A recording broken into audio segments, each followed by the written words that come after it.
So for an incompressible material, we have two laws: conservation of mass, conservation of momentum. Conservation of mass tells us the divergence of the velocity field is equal to 0, and conservation of momentum is our statement of F equals ma, which tells us the density times the material derivative velocity equals the body force due to gravity plus the divergence of the stress tensor. If we think about how many equations it is, this is one equation. And the conservation of momentum is 3 equations because it's 3 components of the velocity. However, we have too many unknowns in this problem because if you remember, the stress tensor itself had 9 components, right? We had our little cube with 3 forces on each face. So in order to close the problem, we need some model for the stress tensor T. This will come through what we call our constitutive law. So as with all the other problems we'll study in this course, when we do our conservation laws, like of mass, momentum, or energy, it's never sufficient. We always need some constitutive law of the material that gives us something. In the case of heat flow, we needed Fourier's law, which relates heat flux to the temperature field. Now we need a constitutive law that somehow relates the stress tensor back to the velocity field. So the simplest one for a fluid that we can have is what we'd call an Euler fluid. And the constitutive law would be quite simple. It would tell us that the stress tensor is only given by the pressure, which acts inward on each face by the same amount. So our little picture, if we imagine our little cube, we just have the pressure acting in that way. So this would be a fluid that would have no viscosity. It's not possible for this fluid to transmit any sort of shear forces by any sort of sliding motion. So this isn't necessarily very realistic, but it's kind of the simplest thing we can do is assume that the only internal stress is due to pressure. If we did that and we plugged this constitutive law back into our conservation of momentum, we would find we're left with the following equation, which is our mass times acceleration equals the body force due to gravity minus the gradient of the pressure field. While this isn't necessarily an equation that we'll use very often, it is useful, so it's something we will come back to. However, we do see that we have now closed the problem because now we have 3 equations for momentum, right? X, Y, and Z directions of the velocity. We have 4 unknowns because we don't know the velocity field, we don't know the pressure. Since this is an incompressible material, we assume the density is constant and is a known material property. So we have 4 unknowns from this equation, but remember we have the additional equation up here, which is conservation of mass. So once we put in our constitutive law, we have 4 equations and 4 unknowns. The constitutive law that we'll use the most is that of the Newtonian fluid. We've discussed this a little bit previously. So we discussed before that if we had the following situation,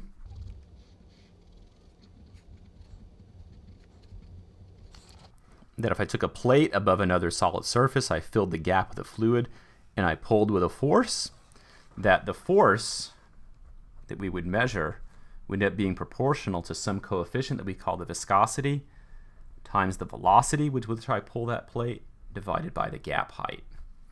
This is just experimentally observed that if I pull on something faster, the force is greater.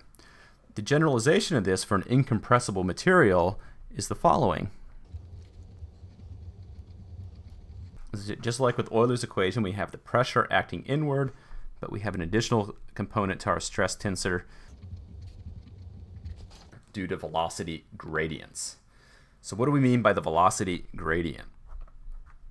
Well, the gradient is a vector operator. The velocity is a vector, so the result of the velocity gradient is a tensor.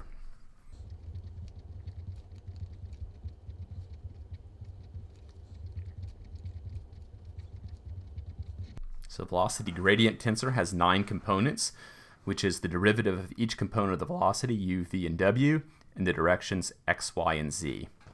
And you can see that we're adding the velocity gradient to the velocity gradient transpose, so that's just this matrix kind of flipped on its side. And we add those two things together, the resulting stress tensor matrix, or tensor, the resulting stress tensor is symmetric.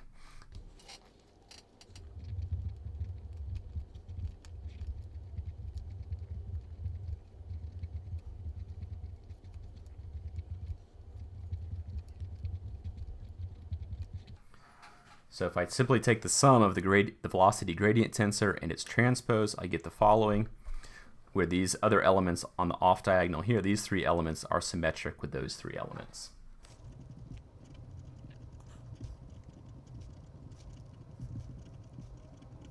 Now, if I take our constitutive law for the Newtonian fluid, and I take its divergence, and I carried all my little operations out, I would find the following. The divergence of the stress tensor is minus the gradient of the pressure plus the viscosity times the Laplacian, or the del squared operator, operating on the velocity. This is good for an incompressible material, and it should not be considered a fundamental law of nature. It's just something that we observe to be true for a wide number of simple fluids, such as air, water, or oil, and a variety of other fluids as well. It's true that for air or for gases, simple gases, one can actually resort to statistical mechanics and looking at sort of molecular models of gases and actually derive this kind of law and derive the coefficient of viscosity. We're not going to worry about this in this course. We'll just treat this as an empirical law, which we observe to be true for a variety of materials. If we substitute the divergence of the stress tensor back into our conservation law of momentum, we would get the following.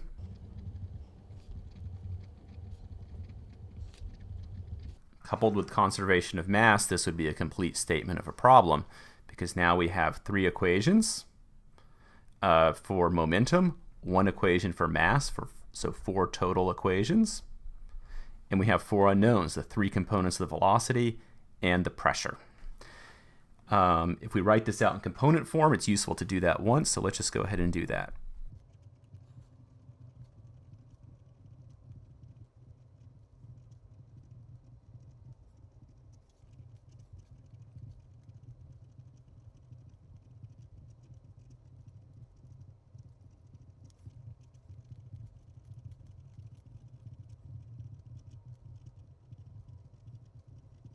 So now you see why I love vector notation.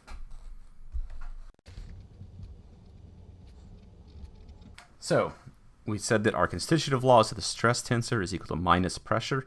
Here I'll write I as the identity matrix. So I write 1 along the diagonal and 0 is everywhere else, plus the viscosity times the gradient of the velocity vector, plus its transpose.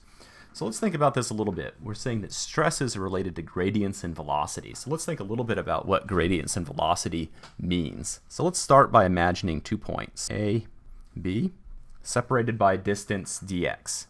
Now let's just assume for the sake of argument that our velocity vector in this case only has a component in the x direction and it's only a function of x.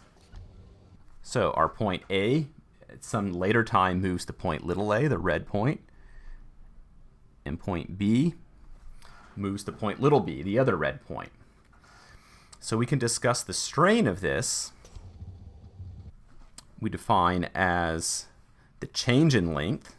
So here let's just define this length as L. So the change in length L minus the original length dx divided by the original length dx. So the initial distance is dx, the final distance is L. So let's actually figure out what all these distances are. The change in length, you can see we just need to subtract this length from this length. So let's do that. So point B has moved from here to here in some time delta t, so some small amount of time. So this distance that it moves here would be given by the velocity at point B times delta t. Whereas this distance that A moves is the velocity at point A times delta t.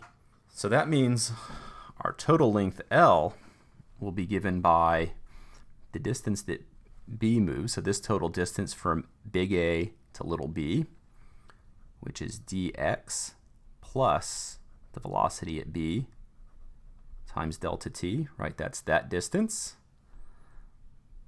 minus that distance, which is u at point A times our time delta t.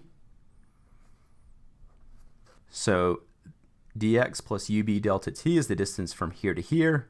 ua minus delta t is the distance from there to there. So this whole argument here is L. That whole length is L. Minus dx divided by dx. So on the top, you can see we have a minus dx and a plus dx, so those will cancel. And so we're left with the strain being u at point B minus u at point A divided by dx times dt.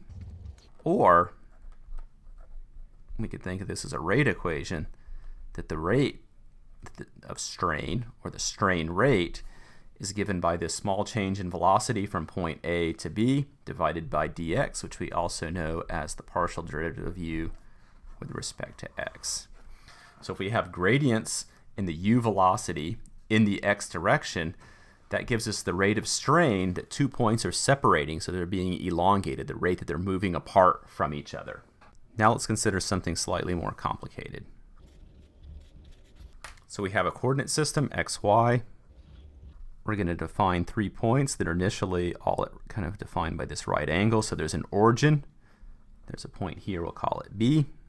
And we'll call this point up here A. And then at some later time, those points are going to shift upwards. So here's the new origin. Point B is going to move there. And point A is going to move there. And so if we attach a little coordinate system to this guy,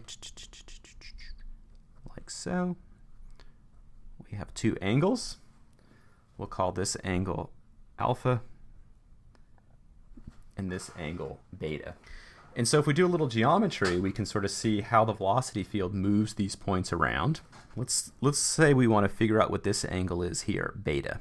Well, the tangent of beta is going to be given as the ratio of that distance over that distance. So how do we find this distance? Well, we simply need to know how far this point has moved over in this direction and up. So if we want to know the vertical direction, we would simply say that's equal to the velocity at point B in the vertical direction, so v times dt. That's the distance from here to here. And then we need to subtract off the distance from here to here. But that distance is just the velocity at the origin times dt. So the difference between this distance and this distance gives us that distance on our triangle. Now we need to divide that by this length here, just like that. So now I need to know this distance and subtract off that distance. This distance from here to here is going to be this initial length, which I'll call dx, plus the distance from here to here. So that's the x velocity, the u velocity at point B times dt. And now we need to subtract off the distance from the origin that the origin has moved. So that's the u velocity of the origin times dt. So just a little bit of geometry there. Now we can use the fact that the velocity at B is kind of close to the velocity at the origin. So I could say the velocity at B is equal to the velocity of the origin plus the partial derivative of v with respect to x times the distance dx times dt minus v naught times dt. And I can take this divided by dx plus the velocity at B is related to the velocity at the origin by its Taylor series. So we have something like that. I can cross out the terms that cancel, which will be that one and that one, such that the result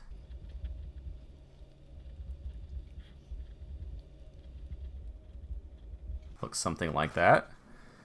So we can see that some dx's start to cancel.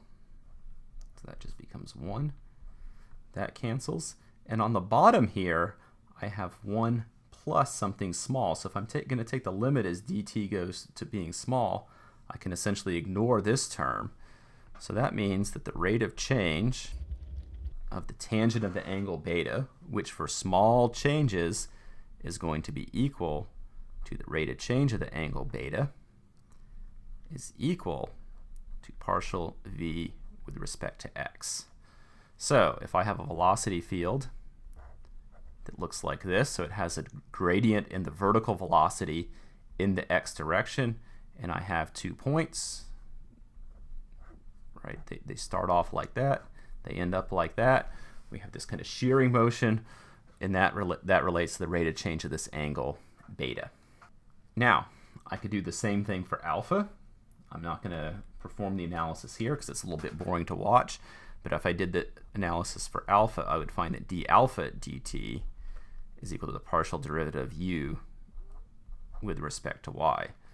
So in this case, if I have a velocity field where the x component is variable in y, we see that that rotates 2 lines over in this direction. So what starts vertical gets kind of sheared over, and so that angle increases there.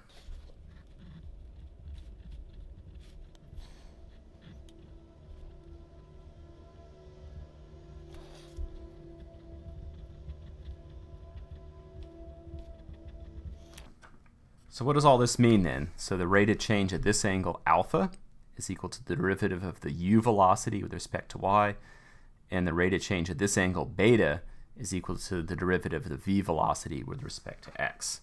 So that means the total rate that these lines are closing in on each other,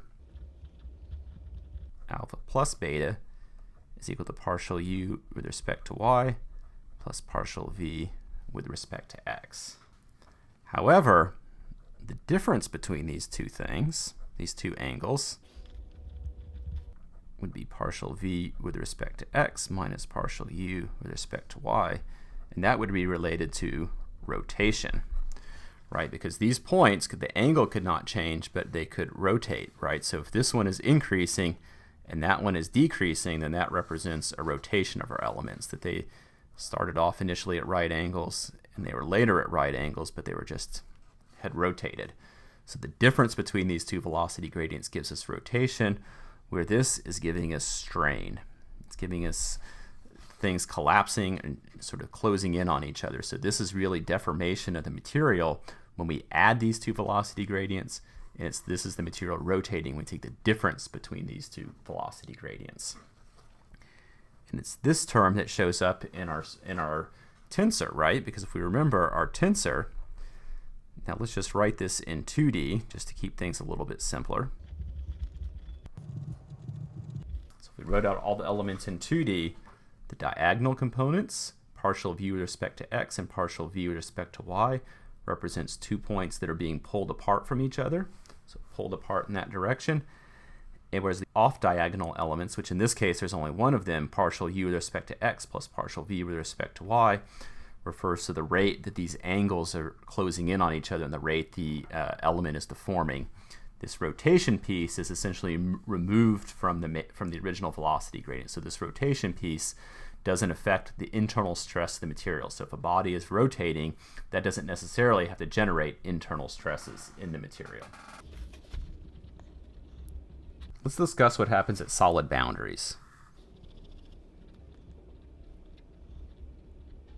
So we'll consider a two-dimensional case where we have a solid boundary aligned this way so that the normal vector of that surface is pointing upward.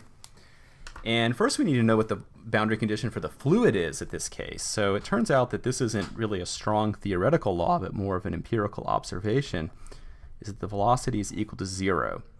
This is what we call the no-slip condition. Now it seems pretty obvious maybe that the vertical velocity, the v velocity, should be 0 here, right? Because it can't penetrate the surface. But it turns out that experimentally we observed that the horizontal velocity is 0 too. The fluid is not allowed to slip past the surface, but has to stick to it. So if we measured the velocity profile near the surface, very commonly we might see something that looks like that it has to approach 0 as we approach the surface. There's no strong theoretical basis for this. There can be some exceptions in extreme cases, but in general it's something that is observed to be true, even though it was a very debated point in fluid mechanics for a very long time, nearly a century ago. So now let's evaluate the stress at the surface. So if you remember, to find the stress at a point, we have to take the normal vector and dot it with the tensor. So let's just write out all the components in this case. So our normal vector is 1, 0, and our tensor will have components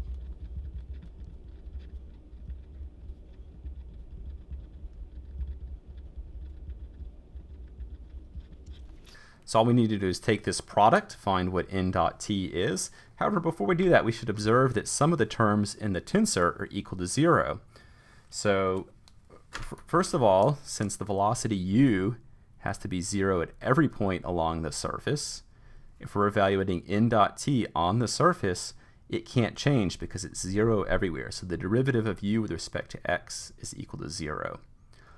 Likewise, the vertical velocity has to be 0 along this surface. So partial of v with respect to x has to be equal to 0. So all those terms go away. And additionally, if you remember, conservation of mass would tell us that the partial derivative of u with respect to x plus the partial derivative of v with respect to y is equal to 0 for an incompressible fluid, right? This is true. But since the partial derivative of u with respect to x is equal to 0 along the surface, the partial derivative of v with respect to y is also equal to 0. So our stress tensor only has those components left. So when we take the product of n dot t, we're left with a vector, right, which is our stress vector, which is going to equal the x component is just going to be, and the y component of the vector is going to be minus p. So if we have fluid slipping along the surface, stuck here, but sort of sliding up above it, the slope right here, the velocity gradient at the wall, partial of derivative of u with respect to y times the viscosity coefficient, gives us the force which is pulling along the wall in the x direction. And the viscous stresses don't exert any force on the wall, but the pressure does. So the pressure pushes down or outward on it. So this is how we find the stress at a solid surface.